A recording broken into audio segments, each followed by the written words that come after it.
नमस्कार, India news देख रहे हैं आप और मैं हूं आपके साथ पुनीता सिंह। इस बुलेटिन में हम बात करेंगे तेलंगाना के मुख्यमंत्री रेवंत रेड्डी के उस बयान की जिसे लेकर सियासत में भूचाल आ गया है। दरअसल मुख्यमंत्री रेवंत रेड्डी ने एक विवादित बयान दिया जिसके बाद बीजेपी अब भड़क गई है।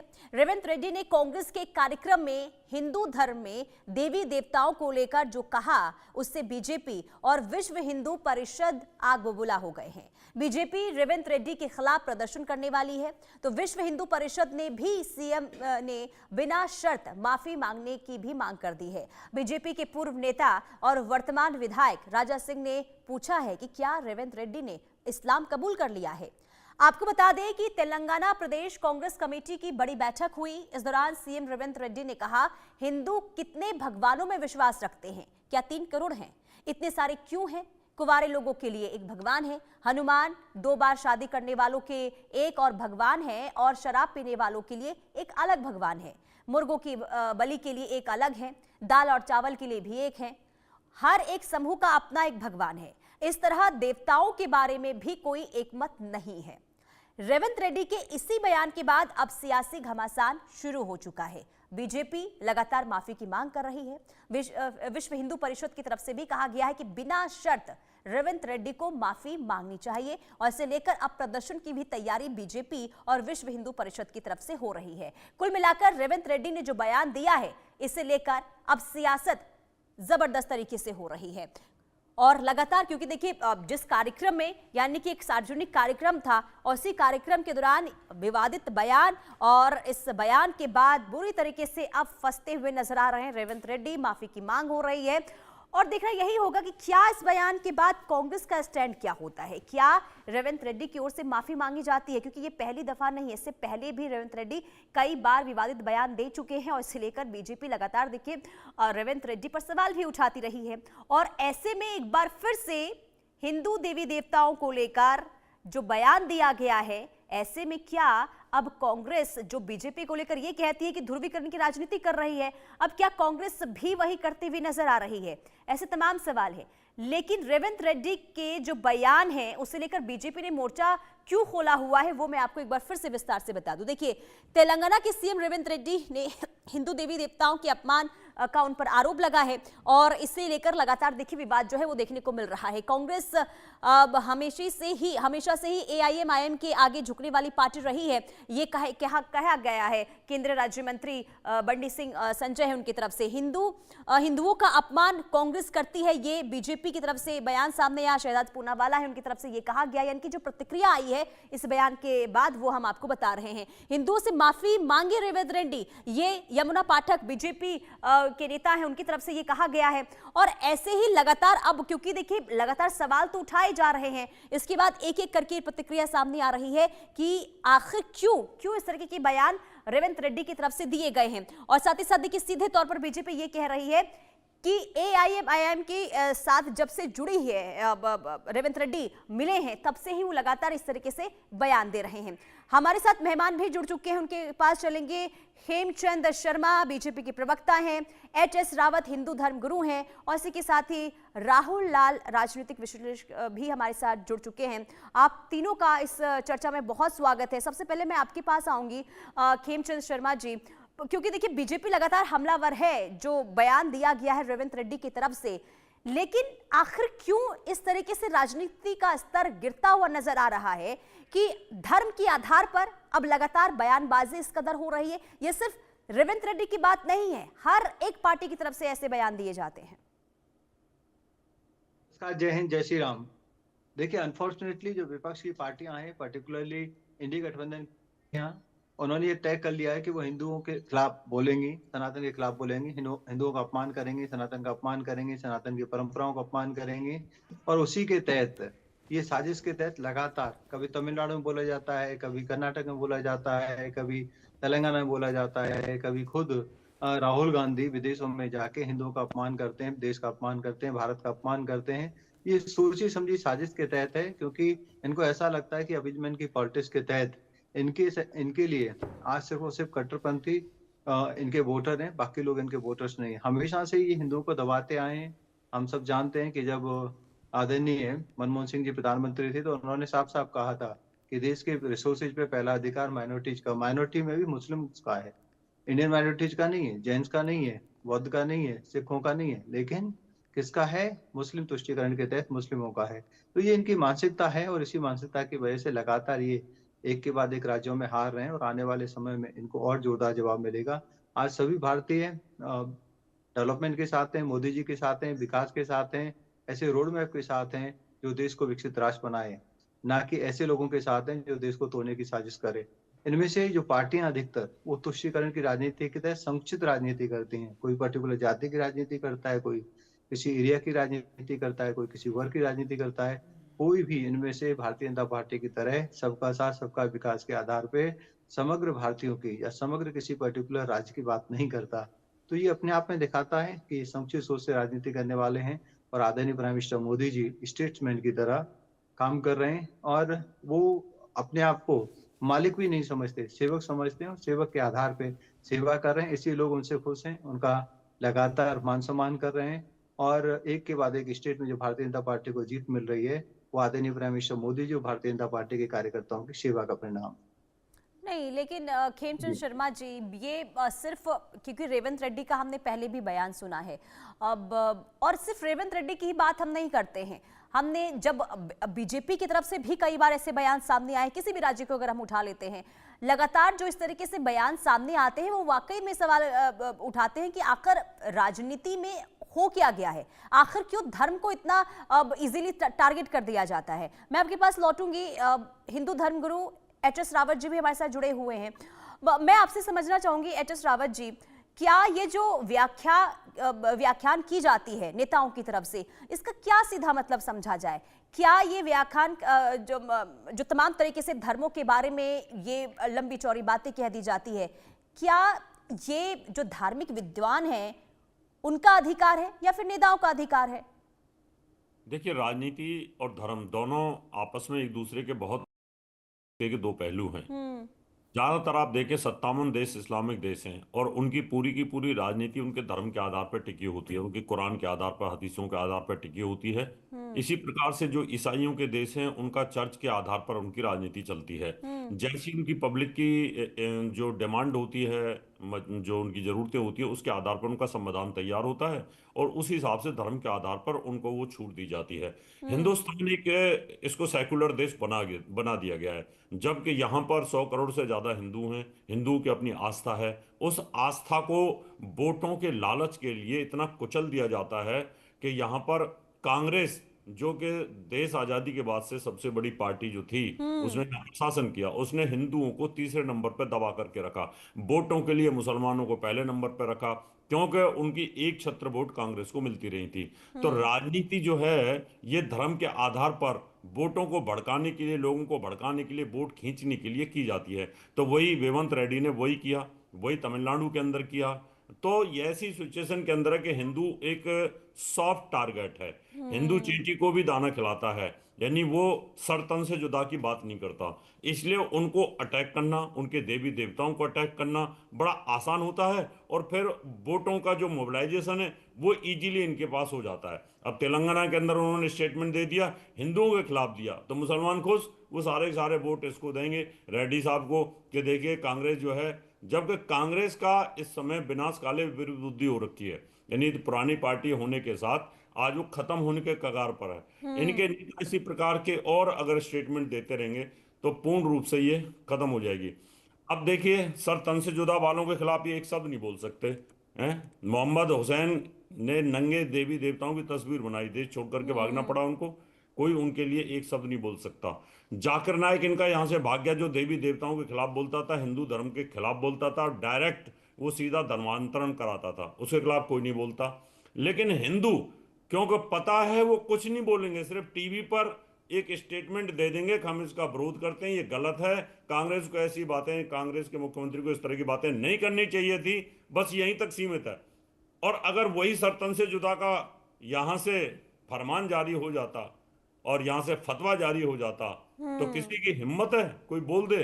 क्योंकि हिंदू धर्म इतना सॉफ्ट समझ रखा है इन लोगों ने कि जो आता है वही गाली देता चला जाता है, वही देव देवताओं को उल्टा सीधा बोलता है, वही टीवी पर लाइव करके चला जाता है। कुछ भी देश के खिलाफ बोलना, हिंदुओं के खिलाफ बोलना, ये अपनी शान समझते हैं। अब हिंदू इसको बर्दाश्त नहीं करेगा। अब हम कानून को तो हाथ में ले नहीं सकते, हमारे पास वोट का अधिकार है। हमने वोटों के माध्यम से कांग्रेस को खत्म किया, हमने दूसरी पार्टियों को खत्म किया। धीरे धीरे ये बोलते जाएं और ये खत्म होते चले जाएंगे। इनकी जो राजनीति की बिसात है सब धीरे धीरे खत्म होने वाली है। इसलिए मैं इनको सलाह देता हूं, अभी भी अगर सद्बुद्धि आए तो आप भगवान की शरण में आइए और हिंदू की शरण में आइए, तो जीवित हो सकते हो, नहीं तो टोटल खत्म हो जाओगे। बिल्कुल। और देखिए, जो बयान दिया गया इसे लेकर कांग्रेस के किसी भी नेता की तरफ से अब तक कोई प्रतिक्रिया सामने नहीं भी आई है। सही है, गलत है, किस तरीके से बयान को देखते हैं, कोई स्टेटमेंट सामने नहीं आया है। लेकिन राहुल लाल जी, अगर कोई व्यक्ति किसी जिम्मेदार पद पर हो, किसी राज्य का सीएम हो, उनकी तरफ से अगर ऐसा बयान दिया जाता है, असल मुद्दे छिप जाते हैं, महंगाई बेरोजगारी को लेकर हो, उन मुद्दों का जिक्र नहीं होता है, लेकिन सीधे तौर पर देवी देवताओं को लेकर निशाना साधना, ये स्टेटमेंट देना, आखिर कहां जा रहा है राजनीति का स्तर?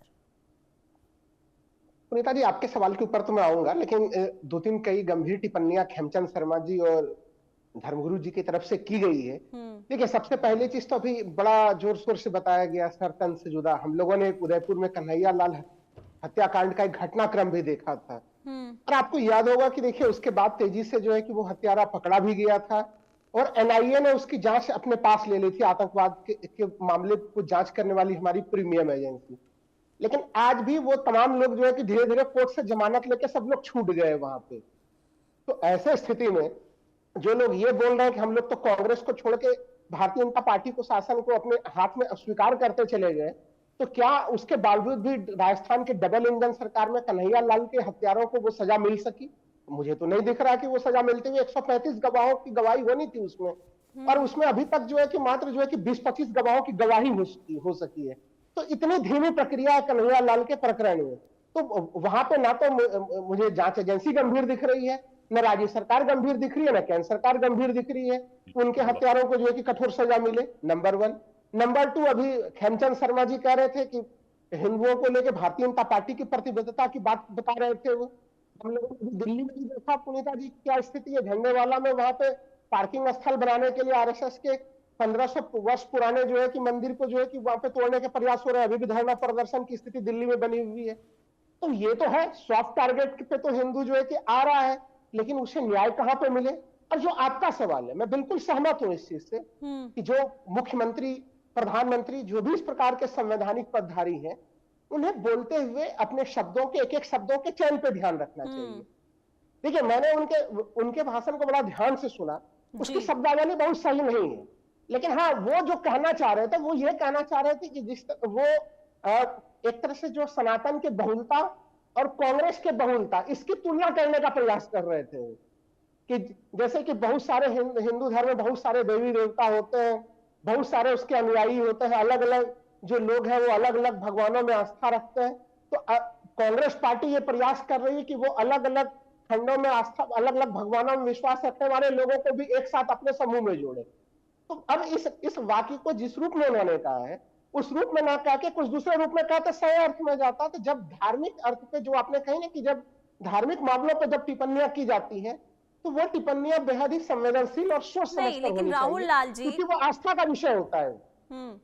राहुल लाल जी, आप ये बताना चाह रहे हैं कि जो बयान दिया गया उसे गलत तरीके से पेश किया जा रहा है, आपका ये कहना है? नहीं, मैं ये नहीं कह रहा। बयान देने वाले ने जो शब्दों का प्रयोग है वो सही ढंग से नहीं किया। पेश तो देखिए, जो वो बयान दे रहे हैं वो बयान बिल्कुल पब्लिक और जो है कि सार्वजनिक मंच पे दिया हुआ बयान है। वो देखिए, हम लोगों को अच्छी समझना पड़ेगा। इससे पहले भी अभी जब उपचुनाव हुए थे जुबली हिल्स में, आपको याद होगा, उस समय भी कुछ ऐसा बयान आया था रेवंत रेड्डी का, जिसमें वो कहते हुए नजर आए थे कि कांग्रेस मुसलमान है, मुसलमान ही कांग्रेस है।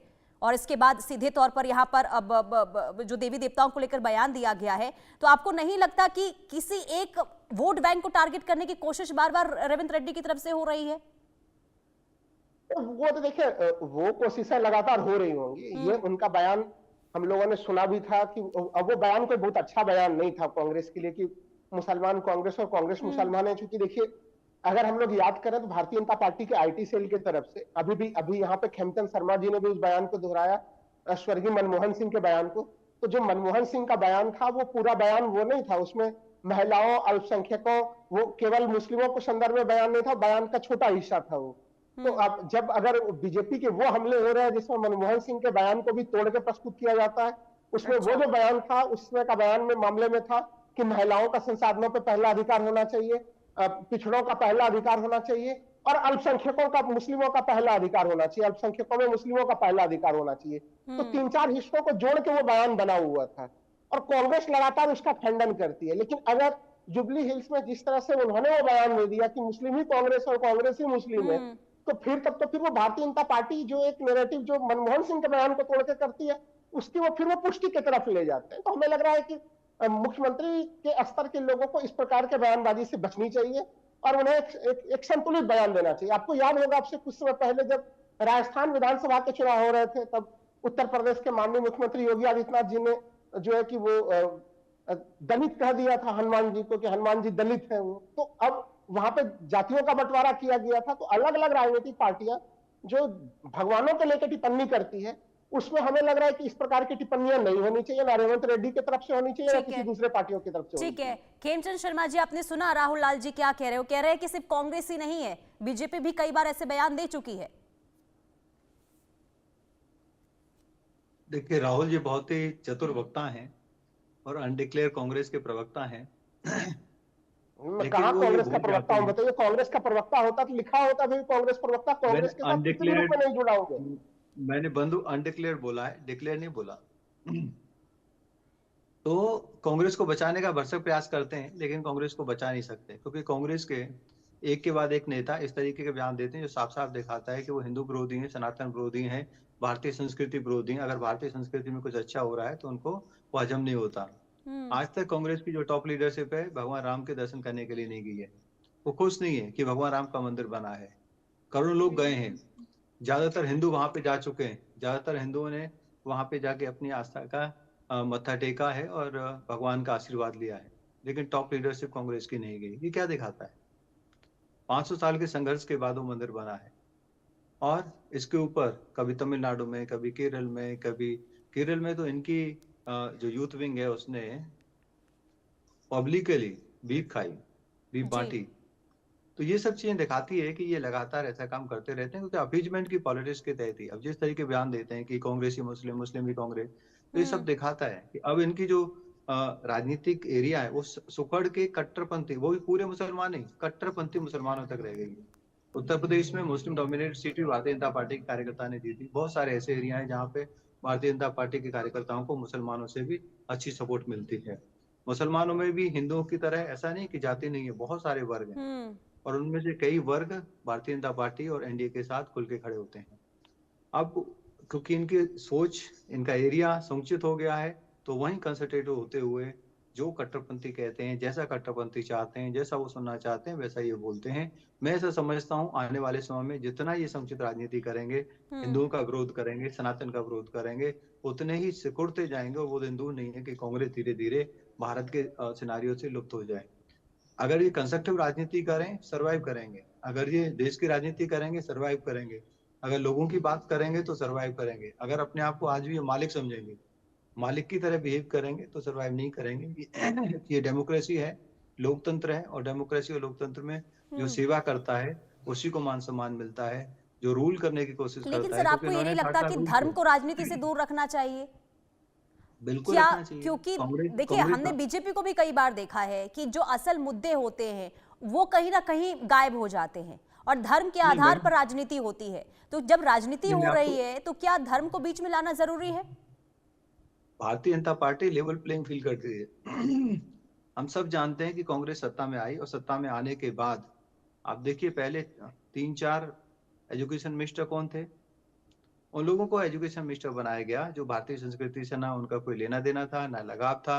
सिर्फ और सिर्फ हमारे एजुकेशन सिस्टम को इस तरीके से बनाना था कि जो हिंदू विरोधी हो जाए, सनातन विरोधी हो जाए, हमारी हिस्ट्री पूरी तरीके से ऐसा लगे कि भारत में कभी कोई था ही नहीं मुगलों के अलावा। तो सिर्फ और सिर्फ मुगलों की हिस्ट्री पढ़ाई जाए, तुगलक की हिस्ट्री पढ़ाई जाए। भारत के जो महान राजा थे, भारत के जो महान शासक थे, उनको एक तरीके से सपेट के 1-2 पेज में सिमटा दिया जाए। ये सारी चीजें किसने की? साजिश के तहत कांग्रेस ने की। देश का बंटवारा किसने किया? कांग्रेस ने किया। देश का बंटवारा धर्म के आधार पे, धर्म के आधार पे होने के बावजूद क्यों भारत में इतनी भारी संख्या में मुसलमान रहे? का तो धर्म के आधार पे नहीं होता। तो ये सारी चीज अपने आप में दिखाती है कि हिंदुओं के साथ दोहात करने का प्रयास, हिंदुओं को दबाने का प्रयास, हिंदुओं के साथ दोगला व्यवहार कांग्रेस आज से नहीं, आर्य आजादी राहुल से लाल पहले जी। से करती आई है और लगातार करती रही है और करती रहेगी। आज हिंदू समझ चुका है, हिंदू इकट्ठा हो चुका है, सनातनी इकट्ठे हो चुके हैं। जब सनातनी इकट्ठे हो चुके ठीक हैं, है, इसीलिए इनको लगातार जवाब मिल रहा है। ठीक है। राहुल लाल जी। देखिए, लगातार कहा गया कि हिंदुओं को दबाया गया। देखिए, अगर आप देख लीजिए कि मतदान प्रतिशत 1952, 57, 62 तमाम जो शुरुआती इलेक्शंस हैं, उस समय कांग्रेस पार्टी को 70% से एवं 70, 80, 90 का प्रतिशत का वोट मिल रहा था। ये कह रहे हैं कि किसको जो है कि शिक्षा मंत्री बनाया जा रहा था। क्या मुस्लिमों को भारतीय सभ्यता और संस्कृति के बारे में ज्ञान नहीं है? यहाँ पे अगर वो विद्वान है तो उन्हें स्थान नहीं मिलना चाहिए। तो ये चीज तो एक देखिए पूर्वाग्रह दिखाता है पुनीता जी कि अगर कोई मुस्लिम है नहीं, तो वो पूर्वाग्रह भारतीय कैसे सभ्यता दिखाता है? संस्कृति सिर्फ को उनको भारतीय भारत का सभ्यता संस्कृति के बारे मध्यकालीन में ज्ञान इतिहास नहीं है। सिर्फ मुगलों का भारत इतिहास के नहीं है। मैंने आपको बहुत भारत के ध्यान से सुना। मध्यकालीन हेमचंद्र इतिहास जी सुन में तो लीजिए। मैं आपको सिर्फ एक हेमचंद जी छोटा सा बहुत ध्यान क्वेश्चन से कह सुना रहा था हूँ। आपको। हेमचंद जी छोटा सा बहुत ध्यान सवाल से हेमचंद सुना था शर्मा आपको। जी। आप उसका बताइए, उसका बताइए कि हेमचंद जी मध्यकालीन आपको मैंने इतिहास में बहुत ध्यान से छत्रपति सुना था। मुगल थे। उसके बावजूद भी सुन तो लीजिए, उसके बावजूद भी उस समय की 90% जनता जो है कि वोट कर रही थी कांग्रेस को। मैदान में आप भी थे जनसंघ के रूप में। देखिए, राजनीति में हार और जीत होते रहती है। 2 सीटों पे आप भी थे और आज जो है कि प्रचंड बहुमत की सरकार भी चल रही है, अभी गठबंधन सरकार भी चल रही है। तो वो हर हमेशा राजनीति में इस नजरिए से कि कौन सी पार्टी सफल हुई विफल हुई, इस आधार पर तब तो फिर भारतीय जनता पार्टी और जनसंघ की कभी चर्चा ही नहीं होती। तो वो चीजें चलेंगी। लेकिन सबसे महत्वपूर्ण मामला यह है कि अगर कांग्रेस इतनी ज्यादा हिंदू विरोधी होती तो फिर वो सत्ता में इस प्रकार से रह ही नहीं सकती थी। केवल मुस्लिमों की बात करके कोई पार्टी सत्ता में नहीं रह सकती। मुस्लिम वोट तो जो है कि वो 14-15% से ज्यादा की वोट ही नहीं है वो। तो इस तरह से एक पार्टी को एक धर्म विशेष का विरोधी बताना कि वो शुरुआत से ही विरोधी थी। और दूसरी चीज, राष्ट्र के बंटवारे की बात कर रहे हैं। द्विराष्ट्र का सिद्धांत किसने दिया था? उसमें देश में विभाजन, स्वतंत्रता की लड़ाई लड़ी गई, विभाजन की स्थितियां बनी और उन कट्टरपंथी सरकारों के, कट्टरपंथी संगठनों के साथ जो है जो मुस्लिम ठीक है। लीग है उनके साथ सरकार बनाते हुए भी हम लोगों ने किनको देखा। पुनीता जी, इतिहास में जब हम लोग जाएंगे उसमें पुराने इतिहास में बहुत तरह की चीजें दिखेंगी। क्या सम्राट अशोक को हम लोगों ने नहीं पढ़ाया पहले के इतिहास में? क्या वो अभी अचानक से पढ़ाए जा रहे हैं? क्या भगवान बुद्ध को नहीं पढ़ाया जाता था? भगवान महावीर को नहीं पढ़ाया जाता था? ये गौरवशाली इतिहास का तो हमेशा हिस्सा रहे ही है ये। ठीक है, मैं इसका जवाब लूंगी खेमचंद जी से, लेकिन उससे पहले मैं आपके पास आ रही हूँ एचएस रावत जी, क्योंकि देखिए लगातार जब ऐसे मामले होते हैं तो हर जगह से यही देखा जाता है, आलोचना होती है, राजनीति इस पूरे मुद्दे को लेकर होती है। लेकिन आखिर कैसे बदलाव लाया जाए समाज में कि अगर राजनीति हो रही है तो उसे नहीं कर, मतलब धर्म के आधार पर राजनीति नहीं होनी चाहिए। कैसे समाज को इस पूरे मामले को लेकर शिक्षित करने की जरूरत है इस वक्त? इसके लिए सुनीता जी सबसे बड़ी बात है कॉमन सिविल कोड लाना। पहली बात, देश में समानता लाने के लिए कॉमन सिविल कोड लाना जरूरी है। और ईस निंदा कि कोई भी अगर हिंदू देवी देवताओं का मजाक उड़ाता है, सिख देवी देवताओं का मजाक उड़ाता है या जैन का उड़ाता है तो उन पर एक्शन होना चाहिए। और सबसे बड़ी बात है, जिस प्रकार से अभी राहुल लाल जी कह रहे थे कि कांग्रेस ने सबको समभाव की दृष्टि से देखा, इनसे मैं ये पूछना चाहता हूँ, कांग्रेस के टाइम पर जाकिर नाइक सरेआम 24 घंटे अपने टीवी पे धर्म परिवर्तन कराता रहता था और वो हिंदू देवी देवताओं को गाली देता था। और सीधा धर्म परिवर्तन कराना और लाइव के अंदर उसको कलमा पढ़वाना, ये कितना बड़ा अपराध है। कोई बोलने वाला नहीं था उस समय पर। और वहाँ दिग्विजय सिंह जाकर के कहते हैं ये शांति दूत है। यानी आप इस प्रकार की स्थिति पैदा कर देते हो कि हिंदू बोल नहीं सकता। अगर कोई हिंदू अपनी बात उठाता है तो उसको भगवा आतंकवाद में लपेटा गया। ये कांग्रेस का दोहरा चरित्र था हिंदू के साथ में। कोई एक्शन नहीं लिया गया राम मंदिर के ऊपर, कोई एक्शन नहीं लिया गया कृष्ण जन्मभूमि के ऊपर, कोई एक्शन नहीं लिया गया ज्ञानवापी। जितने भी हमारे बड़े धर्म तीर्थ स्थल हैं 55 से 60 साल तक कांग्रेस ने शासन किया।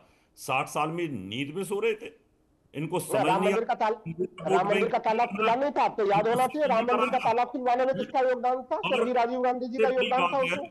एक बार भी बाबर की कब्र पे अफगानिस्तान में तो जा सकती थी इंदिरा गांधी, वहां नेहरू भी जा सकता था, लेकिन राम मंदिर पे जा नहीं सकते थे, कृष्ण जन्मभूमि पे नहीं जा सकते थे, क्यों काशी विश्वनाथ पे नहीं जा सकते। तो ये तुष्टीकरण की नीति नहीं है रामलाल जी, ये कि ना, तुम मैं तो कह रहा हूँ 100 राम करोड़ मंदिर के हिंदुओं के दरवाजे, लिए, राम मंदिर के फाटक 100 किसने करोड़ खुलवाए थे, हिंदुओं के दरवाजे लिए तो किसने तुम्हारी खुलवाए हिम्मत थे? होती थोड़ा नहीं, उसके ऊपर भी तो आज भी प्रकाश तुम डाल उसी दीजिए। पैटर्न पे चल रहे हो, है आज भी उसी पैटर्न पे चल रहे हो। तुमने ठीक नसबंदी है। लागू करी हिंदुओं को खत्म करने के लिए, और मुसलमानों पे उसका कोई प्रभाव नहीं है? तुमने मुसलमानों को उसको चलिए छोड़ ठीक दिया। है एच.एस. रावत जी, मुसलमानों को respect आप करते सभी थे। का बहुत शुक्रिया इस चर्चा में जुड़ने के लिए। समय बस इतना ही था। लेकिन देखिए, लगातार अब जो बयान सामने आए हैं, बीजेपी कांग्रेस और कांग्रेस बीजेपी पर इस वक्त पलटवार कर रही है, यानी कि राजनीति अब किस तरीके से आगे बढ़ेगी ये भी देखना होगा। क्या रेवंत रेड्डी सामने आकर माफी मांगते हैं या फिर अब अपने बयानों से ऐसे ही पीछे रहते हैं, ये भी देखना